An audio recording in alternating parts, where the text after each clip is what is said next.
We are thrilled to have you join us today. We have four wonderful authors who will be talking about their latest books, and we will be starting in alphabetical order. So it's by the author's last name, and I will start us off by introducing everyone.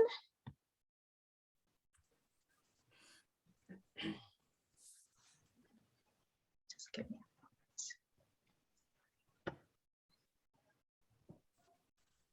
Juliette Fay is the best-selling author of 6 novels, including Catch Us When We Fall, City of Flickering Light, and the Tumbling Turner Sisters, a USA Today bestseller and Costco Penny's book club pick. Previous novels include The Shortest Way Home, one of Library Journal's top 5 best books of 2012, women's fiction, Deep Down True, shortlisted for the 2011 Women's Fiction Award by the American Library Association, and Shelter Me, a 2009 Massachusetts Book Award must-read book and an Indie Next pick. Juliette is a graduate of Boston College and Harvard University and lives in Massachusetts with her family. Roselle Lim is the critically acclaimed author of Natalie Tan's Book of Luck and Fortune, Vanessa Yu's Magical Paris Tea Shop, and the upcoming novel, Sophie Go's Lonely Hearts Club. She lives on the North Shore of Lake Erie and always has an artistic project on the go. Mia Manansala, her, is a writer and book coach from Chicago who loves books, baking, and badass women. She uses humor and murder to explore aspects of the Filipino diaspora, queerness, and her millennial love for pop culture. She's the winner of the 2018 Hugh Alton Award, the 2018 Eleanor Taylor Bland Crime Fiction Writers of Color Award, the 2017 William F. Deek Malice Domestic Grant for Unpublished Writers, and the 2016 Mystery Writers of America Helen McCloy Scholarship. She's also a 2017 Pitch Wars alum and 2018 to 2020 mentor. Her debut novel, Arsenic and Adobo, came out May 4th of this year with Berkeley Penguin Random House and is the first in the Tita Rosie's Kitchen Mystery series. Karen White, with almost 2 million books in print in 15 different languages, is a New York Times and USA Today best-selling author of 29 novels, including the popular Charleston set Trad Street Mystery series and historical fiction, The Last Night in London, Dreams of Falling, The Night the Lights Went Out, Flight Patterns, The Sound of Glass, and A Long Time Gone. She is the co-author of All the Ways We Said Goodbye, The Glass Ocean, and The Forgotten Room, with New York Times bestselling authors Beatrice Williams and Lauren Willick. The last installment of the Trad Street series, The Attic on Queen Street, will be released next month. She grew up in London and now lives with her husband in Atlantic, Georgia. So without further ado, it is my pleasure to welcome our authors today, and we will be starting with Juliette Fay.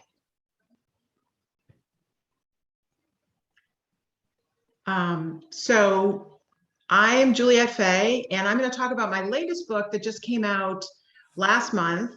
It's called Catch Us When We Fall. I'm just going to tell you a little bit about the book and how I came to write it. So Catch Us When We Fall is about Cass Macklin. She's the protagonist. She's 29 years old, and she's had a bit of a rough childhood. She's, she was in foster care. She's really kind of alone in the world. And at 18, she meets Ben McGreevy, the smartest guy she's ever met, and she falls in love, and they really have a wonderful relationship. However, over the course of her 20s, the two of them, sort of party together, and their partying gets more and more problematic until both of them really have fallen into pretty serious alcoholism. And at the very beginning of the story, Ben has just died of alcohol poisoning. So Cass is really alone in the world when she finds out that she's pregnant. And this is kind of the moment for her. This is the do or die moment where she has to decide whether she's going to make a 180, change, how she lives, get sober so that she can bring this baby healthy into the world and raise the baby. The problem is she's broke. She's, trying to hang on to a pretty cruddy job, and she doesn't have any support. She doesn't know any sober people except for her boyfriend's brother, Scott McGreevy, who is a third baseman for the Boston Red Sox. Mm. So Scott is not really crazy about helping her. He has spent the last 10 years bailing his brother and Cass out of alcohol-fueled messes. He really just wants the drama to go away so that he can play his ball game. And he doesn't really have a lot of faith in Cass that she can do it, that she can find the way towards sobriety. Cass isn't really crazy about him either, to be honest. He was always kind of a wet blanket. And so the two of them are very wary of each other, and yet they're both invested in bringing this baby into the world safely. So they strike a deal. And the deal is this: she can live with him and she can work towards sobriety, but the minute that she takes a drink, she's out on the lawn. So that's the premise of the story. And how I came to write it was that, I kind of always knew that I would write a story about an alcoholic. Alcoholism has played a pretty important role in my life. I have friends and family members who are in recovery. And most importantly, my dad has been in recovery for the past 30 years. But he was drinking when I was growing up, and that was not always great.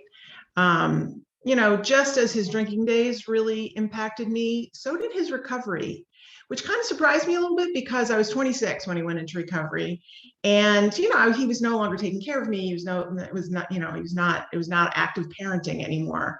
But to watch this transformation, this sort of metamorphosis, I liken it to watching somebody sort of come toward you out of the fog. Like he became clearer to me, and he became clearer to himself. And one of the things that really fascinated me about recovery was the fact that it's not just about not drinking. It's really about personal growth, and it's about making amends. It's about facing facts, and it's also about self-forgiveness and learning how to take those steps to create a healthy life for yourself. It was really quite something to witness. And I've often said that his getting sober, even though I was no longer a child, was really the best thing that he's ever done for me. So I wanted to write a story with an alcoholic character, but I had some fits and starts with it. I really wanted to get it right. So I've written, 5 other books. And one day I was working on another project, and I woke up one morning with this sort of image in my brain, as we often do. You wake up in the morning, it's like a little edge of a dream or some kind of visual that's sort of still flickering there. And, normal people get up and go about their day, but writers will lie there and say, now what's going on here? So, the visual was a casket being lowered into the ground, 2 mourners at a graveside service. The woman was drunk and the man was furious. And so I kind of lay there saying, like, why is she so bummed? And why is he so angry? And who's in the box? And the more my mind sort of churned on this, I started coming up with his story. But, I had this other project that I was working on. So I really needed to, I sort of had a little sit down with myself and said, look, don't get distracted. You need to, just focus on this other thing. But I couldn't get them out of my head. And so I thought, okay, I've got an idea. I'm going to write one chapter about these two to sort of clear the deck, get them off my radar, go back to the other project, and maybe I'll come back to this story at some point in the future, or maybe not, who knows? So I wrote that one chapter, and instead of clearing the deck, it had the sort of opposite effect of drawing me deeper and deeper into this twosome, these two people who were sort of at odds with each other. And I had to really sit down and say, okay, you're much more interested in this story about this alcoholic and her recovery than you are with this other thing you're writing. So I sort of chucked the other thing. And I think probably all the writers here can attest that we all have little pieces of things that we never came back to. And I started focusing on these 2 characters who I had really sort of off the cuff named Cass and Scott. Cass Macklin and Scott McGreevy. And this was a very different way of writing for me. I am, there's an old saying that there are plotters and there are pantsers. Plotters plot everything out. The pantsers sort of fly by the seat of their pants. And I really had to I was sort of flying by the seat of my pants. Normally, I really sort of think things through a little bit more than when this thing just sort of popped into my head. And I decided that Scott would be a third baseman for the Boston Red Sox. Again, sort of like, oh, that would be fun. I'll do that. Probably I would replace it later. But the more I realized that just as drinking had been, Cass's way of dealing with things, baseball was really Scott's drug of choice too. And so I decided to sort of keep that. I did a lot of research for this book. I did a lot of research about alcoholism. I talked to friends and family members who gave me great information about what it feels like to be inside the skin of somebody struggling with this disease. And I went to AA meetings, Alcoholics Anonymous, which were fascinating to me. There are two kinds of AA meetings, open and closed. Closed is for just the alcoholics and, some confidentiality, that's important. Open meetings are for anyone. Anybody can go. So I started going to open meetings, and I expect them to be very, sort of grim and remorseful. And certainly there was a bit of that, but there was also this real sense of gratitude and joy for the community, for having this community of people to turn to and be able to be real with, and for the skills to sort of keep you on track. So I was very impressed by that, and I was impressed by how much Alcoholics Anonymous has to give to people who are not an alcoholic. I'm not an alcoholic, but I really found that the Serenity Prayer spoke to me, which is the Serenity Prayer is the courage to change the things that we can change, the serenity to accept the things that we cannot, and the courage to know the difference. And, so that was very meaningful to me. I also did a lot of research on baseball. I spent a lot of time at Fenway Park. I have my in-house consultant in the person of my husband, who is a dyed-in-the-wool from birth Red Sox fan. I was able to find some really fun people inside the park to talk to about the life of a baseball player and how that works. And I was also able to interview a flight attendant on Red Sox away game flights. And she told me a lot of information about what it's like to, sort of be, they're away from their families and, sort of how they manage that. So I'm just going to wrap up by saying, this is a very heavy subject. It's two people struggling with a lot of baggage to overcome the past and to create a healthier future for themselves and for this child that's hopefully coming into the world. But personally, I'm not somebody who likes to read books where everyone is dead or in jail by the end. That's not my thing. So, my books also really involve a lot of hope and light and humor and redemption. So, this is a heavy subject, but it has a lot of room for upward growth. I want to really thank Giovanna and the Harrison Public Library for inviting me to be part of this. It's really exciting. They've done a wonderful job with this series, and I'm really excited to hear what the other authors have to say. So thank you. Thank you so much, Juliette. We're delighted to have you here. So, we'll be taking questions after everyone has spoken. Our next speaker is Roselle Lim. Hi, everyone. First off, thank you, Giovanna. I'm going to be reading a short excerpt from my book, Vanessa Yu's Magical Paris Tea Shop. And this book is about a reluctant clairvoyant. Can you imagine what it'd be like if you could predict the future, but you have no control over when you predict the future and who the recipient is? And a lot of my books tend to have food, family, bit of humor, and ordinary magic. And I classify ordinary magic as closer to fabulism. that it's not high fantasy with unicorns and flying horses and such, but it's more like certain books like Water for Chocolate by Laura Esquivel. It's magic that you can see happening in real life that people won't bat an eyelid on, but makes sense. So the excerpt that I'm reading from is during a wedding where Vanessa, the main character, has an unfortunate prediction.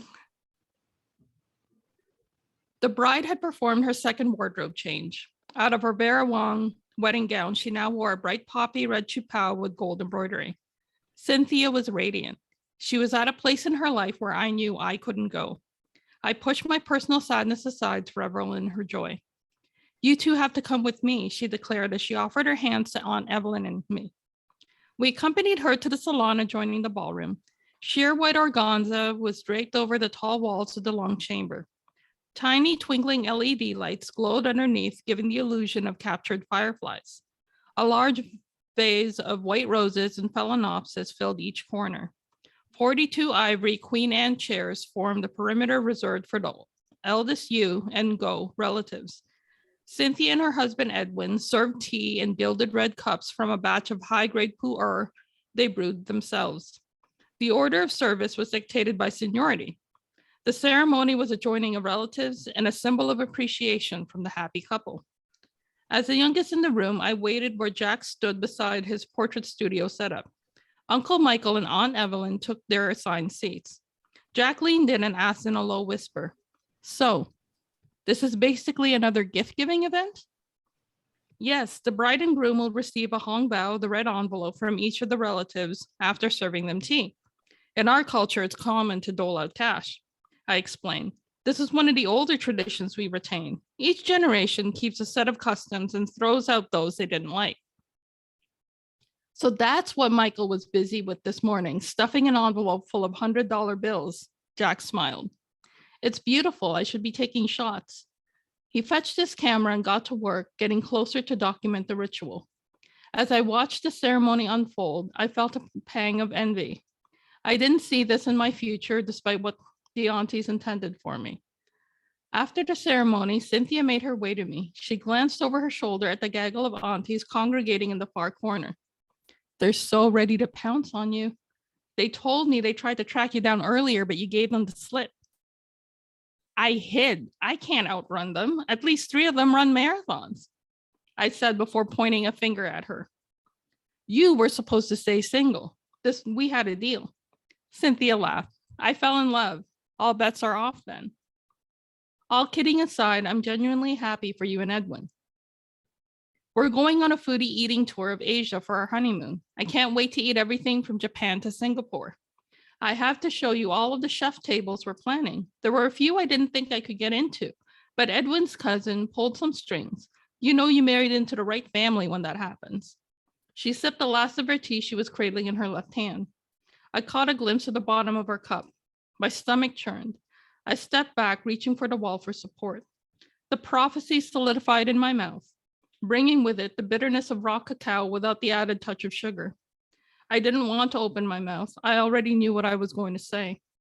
In the past, I tried to swallow prophecies, but the force of the prediction only moved forward, towards its escape through my lips. My jaw ached and my teeth rattled, but I couldn't stop it. I never could. You will be divorced next September. He will break your marriage vows with infidelity. The frequent visits to his favorite sushi restaurant is motivated by more than the hamachi nigiri. Cynthia dropped her teacup. The sharp, shattering sound echoed in the room as it fractured against the floor. She covered her mouth with her hands to muffle her sobs. Cynthia, I'm sorry, I whispered as I embraced her. I'm so sorry. She pulled away from me. The aunties crossed the room and descended upon the weeping bride in a protective formation. Aunt Evelyn and Uncle Michael rushed to my side, ushering me into the makeshift portrait studio where Jack was waiting. Tears streamed down my cheeks. I dashed them away with the backs of my hands, but they kept coming.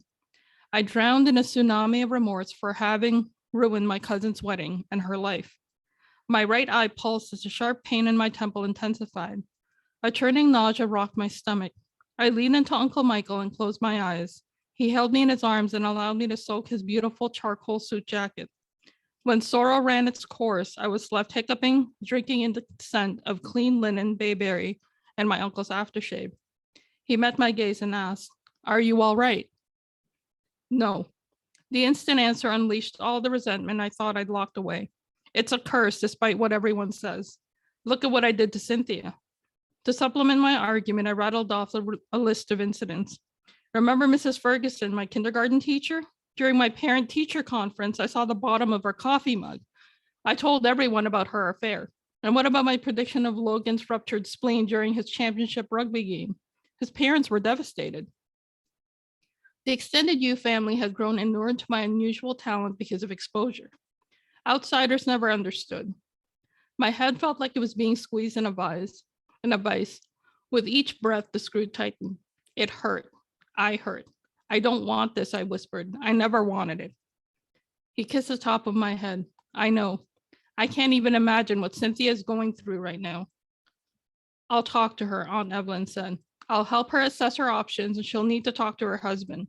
None of this was your fault, Vanessa. Isn't it? I said, rubbing my temples. Aren't we responsible for our predictions? We are the messengers. We're not responsible for the content of our prophecies, Aunt Evelyn explained. Look around you. No one is blaming you for speaking the truth. Uncle Michael added, Cynthia won't hold you accountable for what Edwin might do. I wrapped my arms around myself. My manicured fingernails dug into my skin hard enough to leave deep crescent-shaped marks. Despite my family's platitudes, the weight of my guilt crippled me. In the aftermath of the prediction, only the thread of bitterness and a piercing headache remained, which I clung to like a lifeline. I drifted, lost at sea, not knowing when or if I'd be rescued. So the inspiration to this book is Aunt Evelyn is a character from my debut Natalie Tan's Book of Luck and Fortune, and she is a clairvoyant.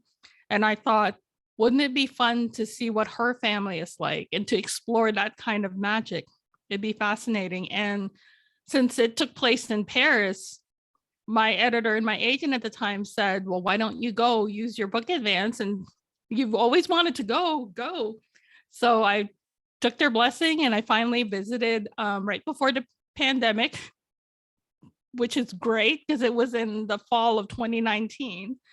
And I went there. I visited every single spot that was in the novel. We went to the hectic taxi ride from the airport, Charles de Gaulle, to the hotel is pretty accurate. That happened to us as well. And it's depicted in the book. And the Louvre, and we also took a train from Paris to Giverny outside of the city to visit Monet's house, and it was as gorgeous and as beautiful as I've always dreamed of, because I took a little bit of art history, and being able to see where the artist worked was just fascinating. And the book really is a love letter to Paris. And I went there once, and I do want to go back again. This time I want to linger in the museums because the last time my 9-year-old child was bored very quickly, where I wanted to stand there, and I could usually stand there and look at a painting for an hour, but she's like, I'm done. Can we go now? I'm done. So I'd want to go back. And if you want like a bit of escapism, a little bit of magic and fluff, I really recommend this book because it's got that. I wrote that for that purpose. Thank you so much, Roselle. I'm almost finished with Vanessa Yu's Magical Paris tea shop, and I'm loving it. So I highly recommend it. So next we have Mia Manansala. I'm going to hand over the spotlight to you, Mia. Welcome. All right. Thank you for having me. So my debut novel, Arsenic and Adobo, came out earlier this year, and it is a culinary cozy mystery. For those of you out there who are not familiar with that particular subgenre of mystery, I like to explain it to people as Hallmark movies, but with dead bodies. And I use that for a particular reason. So, I'm gonna talk about like the inspiration for their books. So like my inspiration for this novel was kind of two-pronged. One, cozy mysteries are one of my favorite subgenres. My mom is the one who got me into reading mystery, and she's the one who even introduced me to culinary cozies. You know, I was like, oh my God, there are books out there that combine my love of food with my love of mystery. Like, this is amazing. But at the time, the cozy mystery subgenre wasn't particularly diverse, and it was really hard to find books that kind of reflected our experience. So I really wanted to write a book for my mom and for me, to books that we would be really happy and proud to see, not just in the bookstore, but at the library, because my mom and I are both currently library workers. So I wanted her to feel that pride of, you know, I've been, you know, wanting to be a writer for a while. So she's talked about the pride of like, oh, I can't wait until I can shelve your book. And I already know how it's going to look like. And we're going to have to order extra stickers because our last name is so, you know, she had that kind of like excitement for me for years before anything even happened. So, you know, a big part of it, of my inspiration was my mom and my particular love for cozies. Another was a conversation that I had with my mentor, Kelly Garrett, who is a fellow friend of mine and Rosie's, and who's also a mystery writer. And we were talking about how a lot of the contemporary cozies, at least, that we were reading at the time, followed a lot of like rom-com tropes. So I'm going to read the first page of my book just to kind of like let you know what I mean by like these rom-com tropes that are there. And then I'll talk a little bit more about this. And I didn't think to bring my book. I'm currently at a writing conference in Door County, Wisconsin. This is my actual, like there's an actual fireplace behind me. This is not a fake background. So that's why I have such poor lighting, I'm sorry. But this is the cover of my book. It is also my phone cover. And I'm gonna be reading the first page. My name is Laila Macapagal, and my life has become a rom-com cliche. Not many romantic comedies feature an Asian American lead or dead bodies, but more on that later. But all the hallmarks are there. Girl from an improbably named small town in the Midwest moves to the big city to make a name for herself and find love. Check. Girl achieves these things, only for the world to come crashing down when she walks in on her fiance getting down and dirty with their next door neighbors. Yes, plural. Double check. Girl then moves back home in disgrace and finds work reinvigorating her aunt's failing business. Well, now we're up to a hat trick of cliches. And to put the cherry on top, in the trope of all tropes, I even reconnected with my high school sweetheart after moving back to town and discovered the true meaning of Christmas. Okay, that last part is a joke, but I really did run into my high school sweetheart, Derek Winter, my first love. Too bad he'd aged into a ridiculous jerk with a puffed up sense of importance and weird vendetta against my family. Pretty much tried to shut down my aunt's restaurant on a weekly basis. Odd behavior from the guy who'd wanted to marry me right after high school, but what can I say? I had exceptionally bad taste when I was younger. You're dumb when you're 15 and hopped up on hormones. Heck, I'm 25 and still make bad decisions based on those same dumb hormones. So the idea is a lot of times in cozy mysteries, just like in rom-com movies, you know, it's almost always a woman, 20s to 30s typically. They're from a small town. They think they're better. They try to move away to the big city, make things happen, and for some reason, it doesn't work out, whether that's a failed relationship, whether it's like a career problem, maybe someone's sick back home and they have to return, but there's always a return to their hometown. And then, they fall in love, maybe not always romantically, but the town itself and the people they left behind and things like that. So I thought it would be really fun to play with those tropes, considering it's a murder mystery.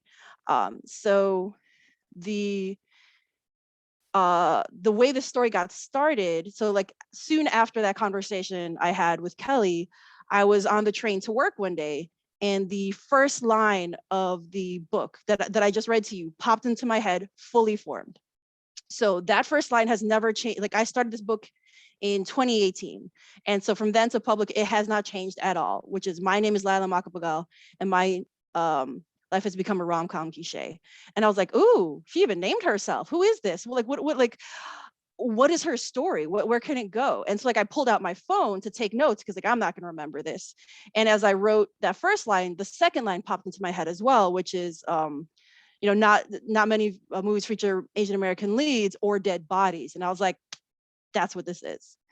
And by the time I had gotten to work, like to my stop, I had written pretty much that first page as I've read it. Like there's been tweaks, I've fine-tuned it, I added a little bit more here and there, but like the essence of that first page, was a note on my phone. And that's how the story got started. I loved the idea of like, oh, she even, did that cliche thing of reconnecting with her high school sweetheart.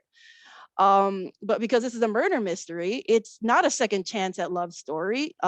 He's a huge jerk. He's trying to destroy her family. And he has the bad taste to die in her aunt's restaurant after eating food that she served him. And so, of course, she becomes the main suspect. And because, someone died in their restaurant, the restaurant was already in trouble. Now they're in danger of shutting down permanently unless she, finds out what really happened, basically. And so the mystery is what I call the engine, right? It drives the story. It is very much a cozy mystery investigation. But I would say that the heart of the story is Lila at almost like a coming of age, she's 25. She had all these big plans for herself. She thought she was doing it big, and then she returns home. She never finished her degree. She doesn't have a man, and she left her, he was cheating on her. She's living at home again, and she's just kind of lost. And so she has to kind of reconnect with her hometown and kind of realize what is it that she really wants to do. She luckily has like a very supportive network, even though it's the way they show love is not always the way she appreciates it. So it's called the Tita Rosie's Kitchen mystery series. So this is the first book in a currently 3-book series. Tita means aunt in Tagalog. So she lives with her aunt and her grandmother, who both run the restaurant. The only person she's really kept in touch with over the years after leaving is her best friend, Adina, who is a barista at the cafe next door to the restaurant. She's very ride or die, very loyal. So she helps with the investigation, and the quite a popular group of characters. My particular favorite to write, just because they're so ridiculous. They're called the Calendar Crew, because their names are April, May, and June, and they're all her godmothers. Because it's kind of common for many Filipinos to have multiple godparents. And I say in the book, they shower her with love and judgment, like many older people that generation do. So the auntie generation is really, really out in full force in this book. And what was I going to say? So if you really, if you enjoy mystery, but you want, like, you're not looking for gore, and that's another reason I use the Hallmark thing, because what makes a cozy mystery is that there is no sex, violence, graphic descriptions or anything like that on the page. Again, I literally wrote a book my mom could read, and I didn't have, I wouldn't have to worry about any particular instances like that. So it feels kind of strange to think of the idea of like, ooh, let me unwind and relax myself with a murder mystery. But they do have that kind of feeling. So if you want something a little lighthearted, hopefully you think I'm funny. I think I'm funny, but that could just be me. Great cast of characters. If you're not familiar with Filipino food, hopefully you'll come away loving and really wanting to try. I include recipes in the back of the book as well. And yeah, I think I really should have checked my time before I started talking, but I believe that's me. Yeah, no, that's fine. That's perfect. And I loved your book, and I'm looking forward to the next one. It's Halo, or Halo. Halo homicide, and you are very funny. Thank you. It was hysterical. A lot of time I'm like, is it just me laughing as I'm writing this? No, I really was laughing out loud. Thank you. Not just you. So I'm going to switch the spotlight now to Karen White, who's going to be talking about the last installment of her Trash Street series. Yes. Hi. Thanks for having me. Hello, everyone. Thank you for joining us today. Yes, it's sort of bittersweet, but November 2nd marks the publication of the 7th and final book in the Trad Street series. The first book, The House on Trad Street, came out in 2008. And I had already published many books before that point, and I had most of my books at that point were single title Southern women's fiction. No, I mean, always like an element of mystery, but they weren't mysteries. And I don't know, I was taking a shower one day and the character of Melanie Middleton basically jumped into my head, and I knew three things about her. One, she was very OCD. Two, she was a realtor who specialized in old houses, even though she hated old houses. And three, the reason why she hated old houses is because she can talk to dead people. She's been able to communicate with spirits since she was a small girl and has hated it. So what she does when they're trying to get her attention, she just starts singing songs from ABBA really, really loudly until they give up and go away. So in the very first book, because it's set in Charleston, South Carolina, which is one of my favorite cities of all time, it's called the Holy City. And in the very first book, she inherits the house on Trad Street. Reluctantly, she also at the same time inherits a dog and a housekeeper. And of course, she calls this house a goiter around her neck because, it's falling apart. The person who leaves it to her has, of course, left money in trust to fix it up, which she is only doing so she can sell it and make some money. But of course, when she inherits it, she also meets true crime mystery writer Jack Trenum, who is a very good looking, too charming guy who is researching the disappearance of a woman who lived in the house Melanie has inherited, who lived in the house back during Prohibition. And he's trying to find out the secret of what happened to her. And so, of course, they get together, him with the research end and her with the dead spirits end. And that is the beginning of the house on Trad Street. A lot of people call these books Nancy Drew for adults because it's a lot of clues and, that kind of thing. But there's a lot of snarky humor. And what people really, really love, starting with the first book, is when we meet Melanie, she is all alone. She's estranged from her parents. She has no love life whatsoever. She has one best friend who is a professor of historic preservation at the College of Charleston. Of course, an old house hugger. And here's Melanie. She hates old houses. So, she's a very narrow life. Her life is her job. And then as the series goes on, her relationship with Jack grows and changes. Her relationship with her parents grows and changes. New casts of, new members of the cast of characters grow and change. And so by the time we get to the seventh book, Melanie is in a completely different world than she was in the first book. So by the time we get to the attic on Queen Street, I don't want to give anything away to anybody who's not read the whole series, although you can read them out of order. I just think the joy of the series is not so much the mystery in each book, but it's the journey of Melanie and her. It's very much a character-driven storyline, all of the books. But each book it's centered around a house. There's a mystery. She and Jack work to solve it. And in the background, we have her life. We have the social and personal interactions and other things that are going on. And then starting in the Guests on South Battery, I introduced a new character whose sister disappeared 20 years ago. And she has asked Melanie to help find the sister. And that is the only mystery that is not solved in that individual book. And that, I promise everyone, is solved by the last book. So by the time we get to the last book, everything is solved. Jack and Melanie have come to, their relationship is in the right place. The other characters, everybody's kind of set up.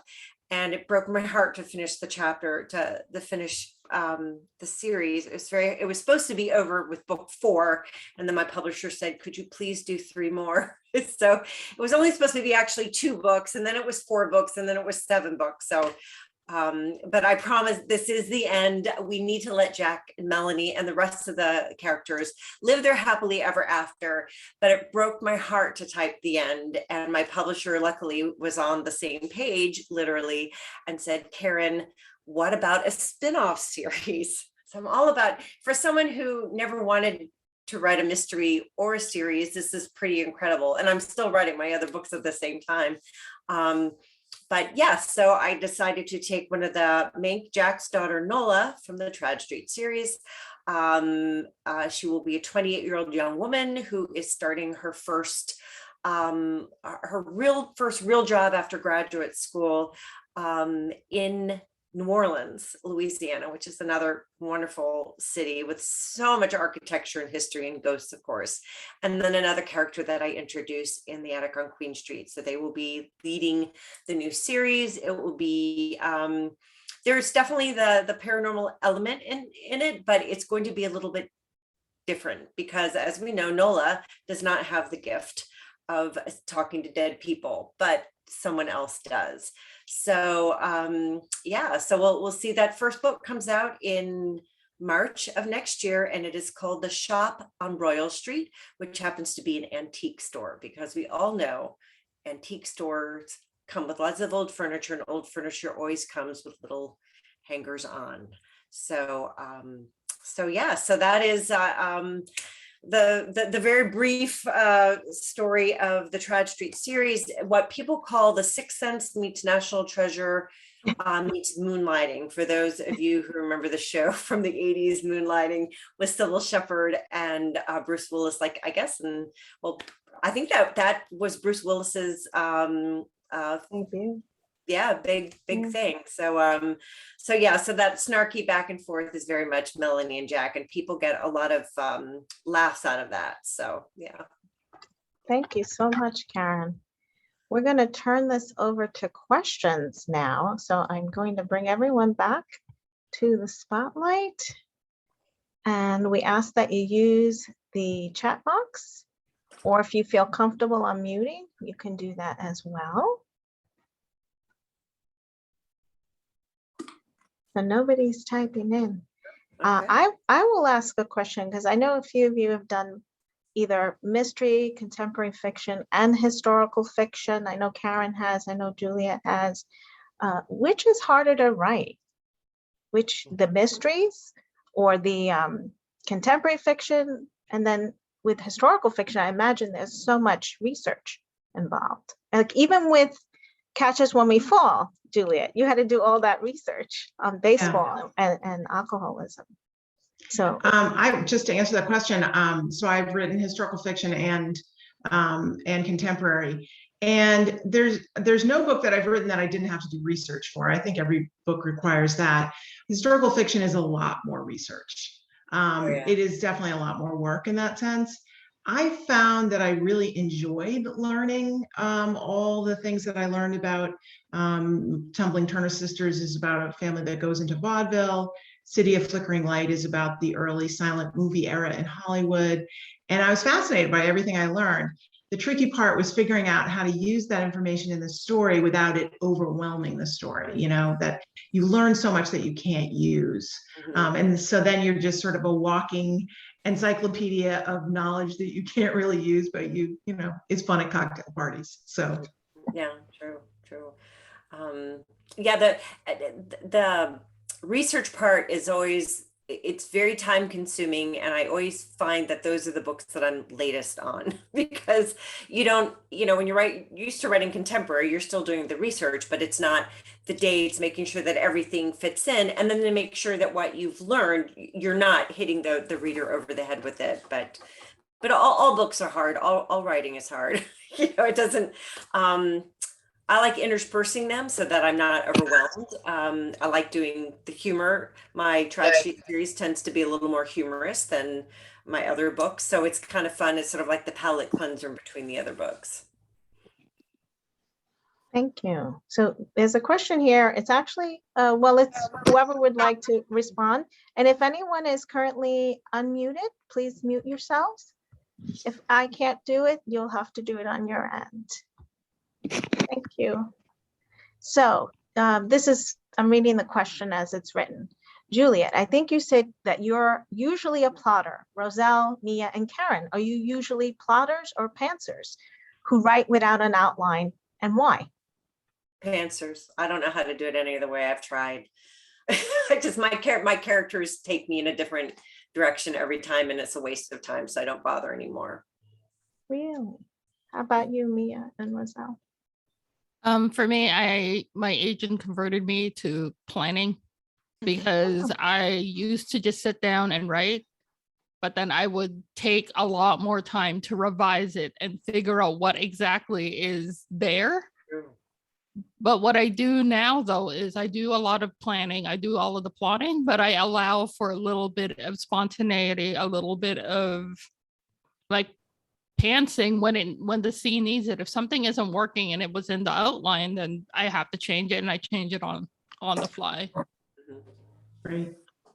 Yeah, same. I became a plotter. Earlier, I mentioned my mentor. I was part of a organization called Pitch Wars, which is a like a mentorship kind of like contest program.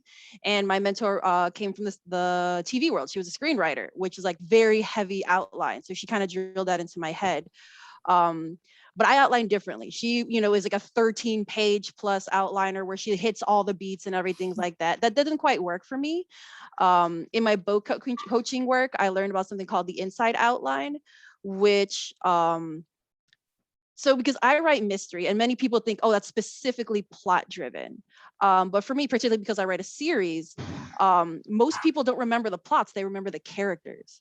And I think it's character that drives the story. So with the inside outline, it allows me to tie the character's external journey, which, is extensively the plot, to their emotional inner journey, because I feel, a character has to change throughout the book. Otherwise, if they're the same exact person they were at the beginning and then the end, it's just like, well, what was this? Why did you go through this big emotional journey and you solved a murder and you're just like, oh, whew, that was wild. Nothing has changed at all in my life, Mm-hmm.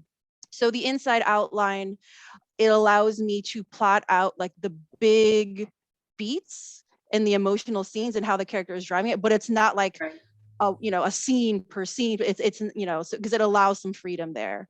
Mm-hmm. I'm also on a tight deadline.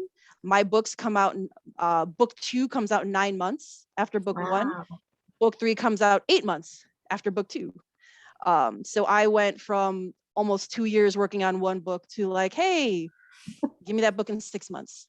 So I don't have the time to just like, oh, let's see where like the words take me today. Yeah, good point. Mm-hmm. I don't see any other questions in the chat.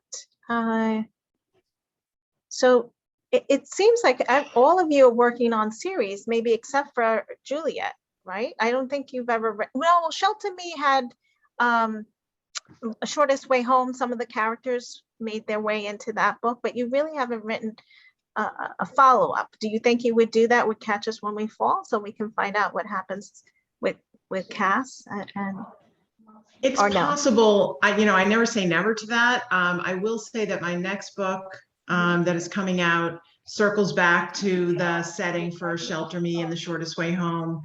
And they're not sequels to each other, but I use sort of secondary characters from the previous books become main characters.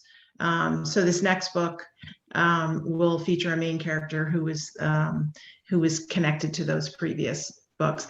It's fun to go back, especially I think, Karen can speak to this, of course, to be able to sort of go back to the same setting and continue on with characters that you really loved. Not sequels, but Revisiting old friends really is how yes, I feel. that's really true. Yeah. Oh, I love that. That's good to know. I look forward to that. Okay, question. Roselle, you consider writing as painting with words. Do you paint? How do you select your book covers? I am an artist first before a writer. So the way that I think with writing is that I set the scene in my head. I see it as a film, or even with set design when I write. And for those who have read my books, you can see it's very atmospheric. You can see everything unfolding while you're reading. And that's what I consider painting with words. And I don't paint as much as I used to. I do embroidery work now, and I do digital illustrations and other stuff. And as for the book covers, I've just been extremely lucky with Berkeley. Mia can attest to this, like the cover artists there are amazing. I'm with Berkeley too. Yeah, Mhm. they are incredible. And for, as you can see, like the first one and the second one and the third one is not out yet. The cover is done, but it hasn't been released yet. I've seen it, it's great. But Vicky Chu is the cover artist, and yeah, it's just, I've just been lucky. For my debut though, they gave me a choice between like 4 covers, and that one was the one that we went with, and they kind of followed the formula, which is awesome. Mm-hmm. For the other books. They are beautiful covers. They are. Another question to all the authors. Who was your favorite character to write, and why did you have an affinity for the character in particular? Great question.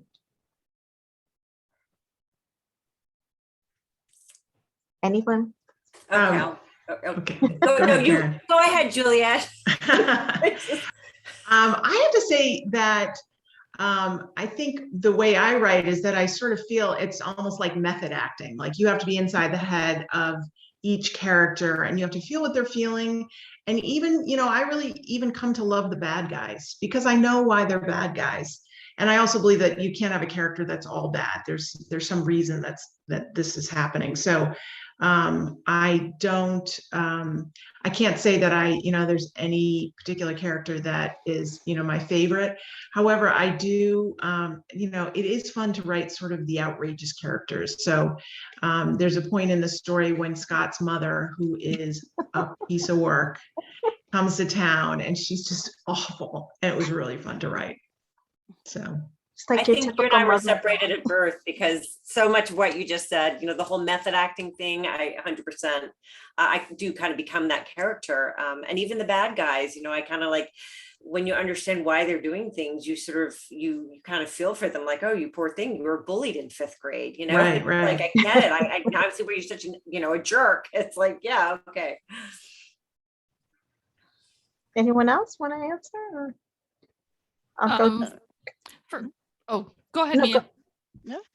Oh, thanks. So I mean, I mentioned earlier the calendar crew, and they're not based on like a particular person, but they're an amalgamation of like the aunties in my life and the stories that, from other people. And as you were saying, like the outrageous characters obviously are the fun, the ones who feel like, oh, this is so like, no, these are the real people. I got to, like there's in the first scene that those characters are introduced, again, these are the godmother characters, April, May, and June. One of them says, oh, you get bigger every time I see you. And I'm like, oh, that's been said to me. I'm so glad I finally get to use this in a story, this particular, kind of thing. And I also, another thing I love about those characters is when I've done like talks like this, I've had people, like again, like I'm coming from like the Filipino American background, but people who are like, oh, I know that person, they're like, I'm Italian American, I'm Caribbean, like we'll have like vastly different backgrounds, but everyone is just like, oh, I know those aunties. I have them in my life. When I read them, I knew exactly who we were talking about. So like just having like that fun connection as well has been really touching when I've been talking to readers. So I really appreciate that. For me, for this book, it was Aunt Evelyn was my favorite to write, just because she is a woman who has made the choices she had to make to please her family. And years later, when you have that opportunity to make choices for yourself, how do you to live your own life? What do you do? And there's just so much of that to explore. I loved Aunt Evelyn. I kept picturing her as Michelle Yeoh, and I'm like, oh, make this a movie. It would be so beautiful and like just so delicious, like the way they would have to film all the food. Oh, yeah. All right, we have 2 more questions, and then I think we'll have to wrap it up. But to all the authors, what was the most interesting thing that you found out while researching your latest book, but ultimately decided not to include? Oh. Another great question. Interesting. Oh, wow. Because I think I've written 2 books since I wrote this book. And I'm like, okay, what is this book about again? Okay, all right.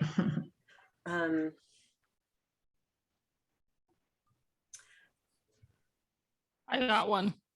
Okay, Before go. I write any book, I always write a menu for that book, meaning what kind of food will I be writing about in said book. So when I went to Paris, I tried to eat everything that I wrote about, but I didn't realize how much wheat was going to destroy me if I just ate all of the bread and the pastries, every single one.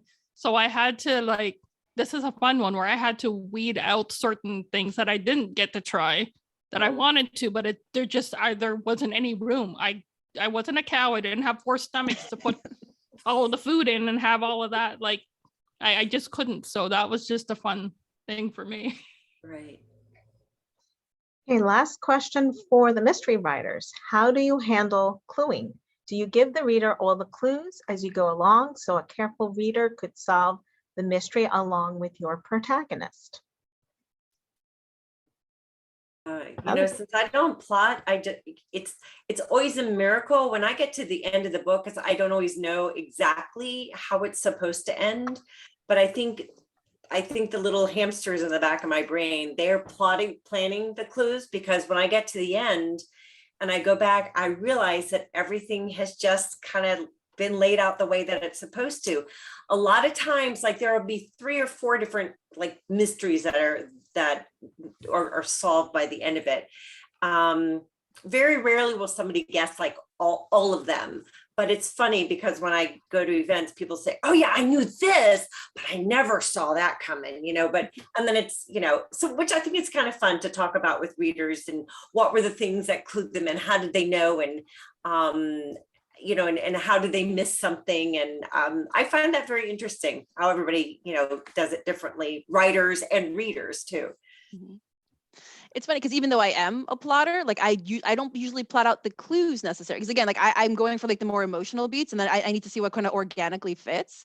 And as Karen said, I'll my first draft is just I need to get this story down, and I'll have it make sense later. But in revising, you find those things where maybe you didn't realize the significance as you were setting the scene, but you're oh yeah, if I just maybe tweak something right here, this is Bingo. where I can so because I feel the times I've been, where I've tried to be yes, there's, the wrench is going to be in the kitchen with, where I'm trying to be a little too precise with it.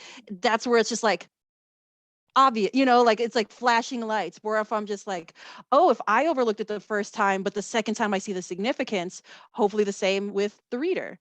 Right. I do know who the killer is, going in, I know that much, because I need to know what I'm working towards at the very least. But clues and red herrings and that kind of a thing, I feel it's better when it comes organically and naturally as you're plotting, because you're working with the scene that way, instead of just oh, I've reached 25%, let me drop this, oh, I've reached it, and then kind of a thing. But to each their own. Mm-hmm. Great. Well, this wraps up our session. I wish we can go on longer, but we appreciate so much having you join us. Juliette Fay, Roselle Lim, Mia Manansala, Karen White, and you have a big fan base here in Harrison, in New York. So hopefully we'll be able to meet you in person in the future. And again, thank you from all of us at the Harrison Public Library. Well, thank you. Thanks for having us. This is fun. Thank you. Yeah, thank you so much for having us, and thanks for all of you who spent time with us. Thank you. Bye.